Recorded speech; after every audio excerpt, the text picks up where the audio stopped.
ఏ బాటైనా పర్వాలేదంట, సమయంతో సాగటమే మన సింపుల్ సిద్ధాంతం.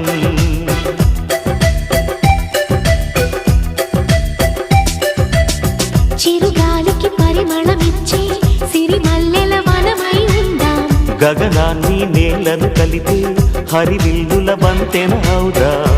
ఆనందం అంటే అర్థం మనమందా, ప్రతి పూట పాటై సాగే హుషారు సరిగమలో. ఎన్నో ఎన్నో రాగాలుండే సంగీతం కాదా, చల్లకి నవ్వుల కేరింత.